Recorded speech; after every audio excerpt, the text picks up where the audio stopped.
Knowing your child's learning style will not only help guide you to what curriculum might be best for them, but it will also equip you as their teacher with tools and methods to teach them in the way that they learn best. Today, we're going to be discussing learning styles and ways that you can maybe recognize which style might be most prominent in your child. Then, how we can use that information to teach our children in a way that we can set them up for success. All right, let's get started.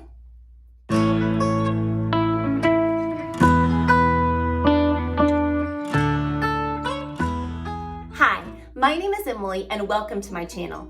I'm so excited about our video today because we are going to be discussing the 4 learning styles that come with the VARK learning style method. And so these learning styles are VARK, VARK, for visual, auditory, read, write, and kinesthetic learners. And so there are different ways that people might learn. And we're going to talk about 2 today in this video, and then we'll have a part 2 video where we'll talk about the last 2. So that way we can give enough time to discuss what's in each method. After teaching 5 years at a Christian school and then having my own 3 children, I truly believe that learning styles are something that it's kind of neat to know about, so that way you can make sure that you tailor a child's learning experience, especially as homeschoolers. We can tailor our child's learning experiences so that way it sets them up to receive information in the way that they learn best. And so I think it's important. Now, I also think it's important to note that you might not just be one predominant style. You might be a mixture of different ones. And so it's important not to just put your child in a box and know that, oh, they're just an auditory learner. That's all that they're going to learn through. And so they might have different other influences in there. And also, it's always good to teach in different ways. The first learning style that we're going to talk about is a visual learner. Now, visual learners, it's pretty much what it sounds like. A visual learner learns by seeing things. They learn through their eyes. And so a visual learner, a lot of times, can see and picture images in their mind in great detail. They, a lot of times, are great spellers because, again, they can picture in their mind. So they can actually think of the word and envision how it's spelled, look at the word in their mind, and that helps them with their spelling. They like visual arts a lot of times, photography, painting, sculpture, and that interests them. Now, again, because they like pictures, a lot of times they're your doodlers. They're the ones that, as you're teaching, you might see them over there drawing pictures. And as long as they're paying attention, that's okay, because that's actually one of the ways they learn. They learn by drawing out pictures. They often have trouble with verbal instructions. That's why they don't really care to set in lectures. And hearing something taught to them, it's not as easy for them. They kind of want to have a picture. They want to see it. And we'll talk a little bit about that in a second. But just to hear something like an audiobook or a podcast or maybe just somebody giving them verbal directions, they have a hard time with that. And so they don't retain that information as well. So if these traits remind you maybe of one of your children, then I would say you might have a visual learner on your hands. And so I'm going to give you a few tips and ideas of how you can work best with your visual learner. So first of all, I would encourage you to use pictures. I feel like a lot of times we do a pretty good job of this when our child's young.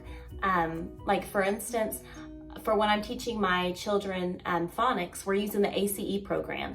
And so this program, when you teach them a letter, it has a picture of an animal that goes along with it. And so they have a card where it has the picture and the letter beside each other. And so it kind of helps them associate. And then we give them a story about that animal. But the story has these huge picture cards. And so they can see the pictures as I'm telling the story. And so just over and over again, it's giving pictures.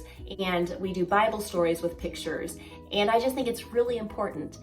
But not only for your younger children, visual learners, even when they're older, they still need those pictures. They still need images. And so I think it's important when you're reading about something, even if it's not in your curriculum, then see if you can look up some pictures for that. And if you have a visual learner, when they see the pictures, it actually sticks with them better than if they read something about it or if they heard something about it. They also like graphs and charts and mind maps, where there's these different arrows pointing to different things and branching off. And so maybe that's something that's for a little bit older students, but graphs and charts, that helps them retain information as well. And so that's important to remember. It's also beneficial to use an actual object. You don't have to just have a picture. You can actually use an object because that's still visual too. So if you're teaching about maybe back in history, you can have a piece of something that they wore when they went to battle. Just something about having a visual there definitely helps them out. Or flashcards. Flashcards are great. I hope you are using flashcards, especially flashcards that maybe have a picture on one side and then you can turn it around and it'll say what it is on the other. Something about having those symbols and pictures on flashcards definitely helps them remember. It's good for a visual learner to set at a place that does not have a lot of distractions, a simple desk or a simple table space, because since they are so engaged by the eyes, if there's a lot of clutter, they can really be overstimulated. And so it's kind of important to keep it simple. Also with kind of sitting around with not a lot of distractions. Now I think it's neat to be able to get them out and go different places to do schoolwork, but try to still keep it free from a lot of distractions, because since their eyes are so important in their learning, if they see a bunch of movement around, they see people moving or things going on, it tends to distract them as well. Now, a lot of times a visual learner, they tend to kind of like to study and work on their own because they're not so much like an auditory learner, which we'll get to in a second. Things like class discussions or, somebody reading out loud to them, a study buddy, that doesn't help them as much. Now, I still think that there's other benefits from that, so I wouldn't cut that out completely, but I wouldn't have that be their main method of studying or learning. Using colors, whether this be highlighting something in your text, or maybe it's whenever they're taking notes or writing a paper out or doing something like that where they rewrite information, they can use colored pens and have, I wouldn't use a whole lot of different colors because then again, that's an overstimulation and that can actually cause it to go the opposite way where it confuses them more. But using a few different colors, maybe black, for dates, or red for formulas, or green for prices. I think that colors definitely are helpful. It's been proven that visual learners, when they go to think back about their notes or what they've learned, they actually can even think of them in the color that they were on their paper because they're visual, which I think is so cool. I love this stuff. Just this kind of stuff, it fascinates me. Or even just using dry erase markers. When I teach my kids, we write on the board, but whether it's writing, I like to write, we're learning about silent letters when we read, and so I write the silent letters in one color, and then I write the letters that you hear their sounds in a different color. Or odd and even numbers when you're teaching, or verbs or adjectives you can have in a different color. And something about that helps them retain the information. Then also marking things off. I feel like this is such a big benefit. I personally love for my own self having a checklist. If I need to do something that day, being able to mark it off. Something about marking something off of my checklist just makes me feel good. And the visual learners are the same. So if you can find a way, like for our curriculum, ACE, they have goal cards. And so on the goal cards each day, you put in for each subject what pages you need to do or what lessons or tests you need to do each day. And when they accomplish it, they can just mark it off. And then in our school, we would even go around as teachers and we would, if we seen something was marked off, we would go back and kind of look over it and just check it a little bit to make sure they did it the right way. And then we would highlight that in yellow. And so when the child saw what they needed to do, saw it was marked off, and then even seeing the color, the yellow, it helped them out. It helped keep them on task because again, it was color, it was a chart, it was something that they were marking off. And so it kind of combined a lot of them together.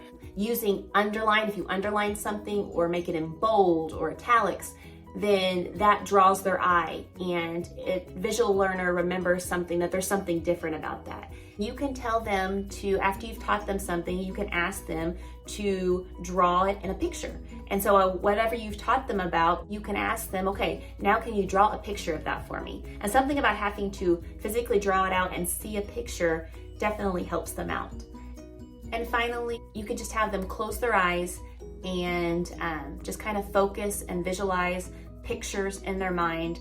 even as you're speaking to them, or maybe just they read something and they stop and they think about it and they picture it in their mind.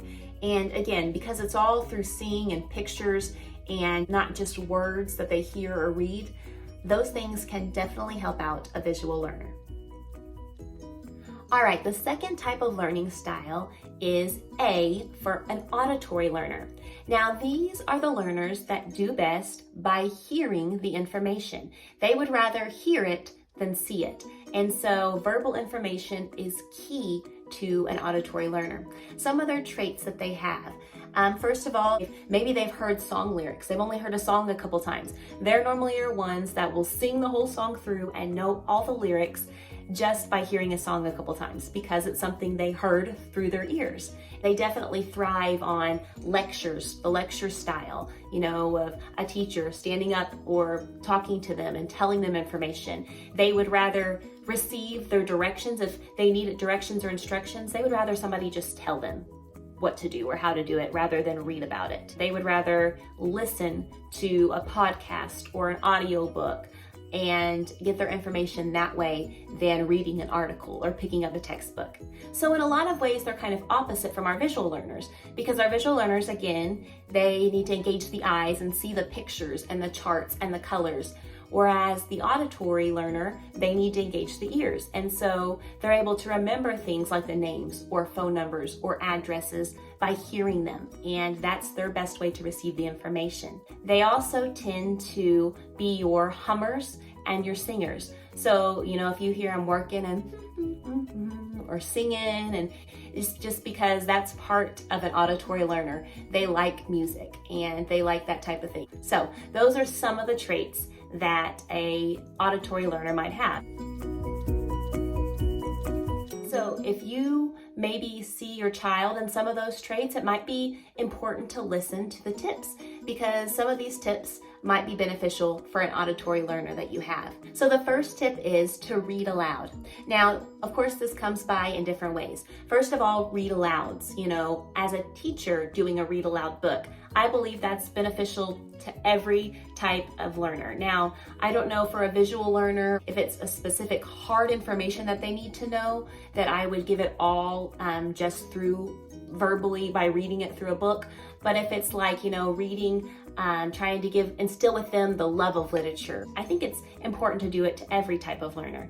But specifically an auditory learner needs to hear their information spoken to them or read to them. So read aloud to your auditory learner. Then have them read aloud. Because a lot of times if they're just seeing it, they have that book there and they're just looking at the words. A lot of times they're just staring there looking at the words and it's not clicking because all they're seeing is words. They need to hear it. So actually have them read it out loud. Maybe if you have other children, you can take them to another room and let them read out loud. Or maybe if you don't have any space, just the fact of actually mouthing out the words. You don't have to have the sound coming from your mouth, but mouthing out the words, or if you can, whisper the words. Just mouthing or whispering actually helps them retain it more. Now, maybe you're not able at the moment to devote the time to reading a bunch out loud to your child, but there's some great resources to help with this. First of all, I believe it's an app called Natural Reader, and then there's Word Q5. I've read about them. I haven't personally used those, but I've read about them and how you can scan different text in your textbook and it will read it out to you. And so I would encourage you to look more into those. And that way they can still have somebody reading their textbook or their curriculum to them, but you can be working with other children or doing other things that you need to. A lot of times auditory learners, they do well with rhyme, repetition, and rhythm. And so those 3 R's, rhyme, repetition, and rhythm. If you can make something into a rhyme because it's through their ears and it's kind of catchy, that's gonna stick with an auditory learner.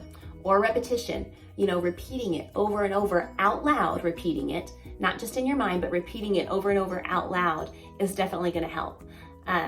Or rhythm, having a song, putting something to a song. I know for our kids, right now we are learning the presidents of the United States. George Washington, John Adams, Thomas Jefferson, James Madison. And so we have a song that we found on YouTube. That's a great thing. You can either make the song yourself, or there are so many videos out there now that if you want to learn the capital, if you just go on YouTube and search for it, you're probably going to find a song about it. And so, of course, I would listen to the song first before you have your children memorize it.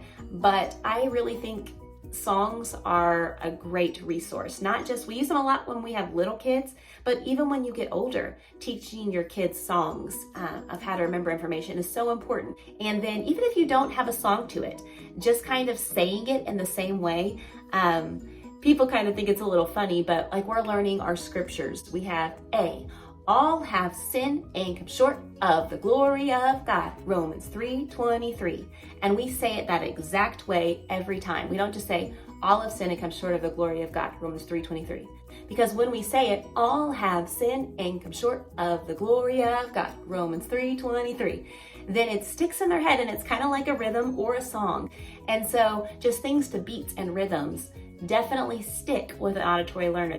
Another thing that auditory learners might use is a recorder, because they can record information that's spoken and then they can play it back later and listen to it again. If you want them to record something that you have to teach, and then they can take it back with them, put some headphones in and listen to it over and over again, or take it with them and listen to it while they're out doing something else, going for a walk. And so having that recorded and then played back to them is something that is engaging the ears, and they will remember through hearing that recording. You should have auditory learners repeat facts out loud with their eyes closed. So that way they're just hearing through their ears. And so you can have them speak out facts that they're trying to memorize or learn. And when they're speaking them out and they have their eyes closed, they're really focusing on hearing it. Another thing I would consider with your auditory learners is maybe giving them oral exams. And so, like, instead of just having them read their test questions, you could actually talk out the questions. And so I know when we worked at a Christian school that there was different kids in the class that, you know, they would take a test and they might not do very well reading the questions and answering them. But if somebody would take them aside and actually read the questions out loud to them, it would be the same questions that they had trouble with. But if they heard it, they could remember those answers. And so again, hearing it with their ears, they were auditory learners. And so I would maybe, if they're having trouble, take the test and just read the questions to them and see if they can answer. And that's usually a big help. So these are your learners that you want to do lots of group discussion with, because they not only are they speaking out loud, so they're hearing their own voice of asking questions or giving answers, but then they're hearing other people talk, and so it's going through their ears then as well. And so group discussion is very beneficial for an auditory learner. Now, with an auditory learner's workspace, where they're at, you want to kind of make sure that they're not where they're going to be distracted by a lot of noise. Because if it's really loud and just overwhelming, that's overstimulating to their ears and they normally can't focus. Or even if there's just that one little annoying sound that keeps going on, you know, and it just kind of, their ears are so attuned to needing to hear things that can cause them to be distracted as well. So maybe it's, you know, finding some noise canceling headphones.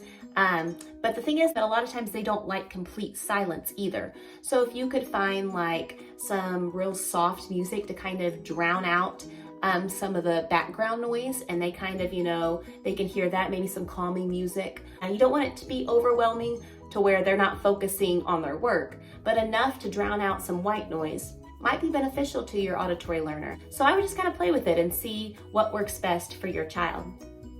So in this video, we've discussed two of the VARK learning styles, visual learners and auditory learners. I'm curious, do any of your children happen to seem like they might be a visual learner or an auditory learner? Maybe you've found some tips and tricks that you can use to help your auditory or visual learner. Would you leave them down in the comments below? Give us some ways and encourage other people of how we can help our students. Because I think it's so important to help each other out and give tips and tricks if you figured something out that might be a help. Thanks again so much for watching. If you don't care to like this video and subscribe, I would really appreciate it. And I'll see you next time when we talk about the other types of learning styles, read-write and kinesthetic. All right, thanks for watching.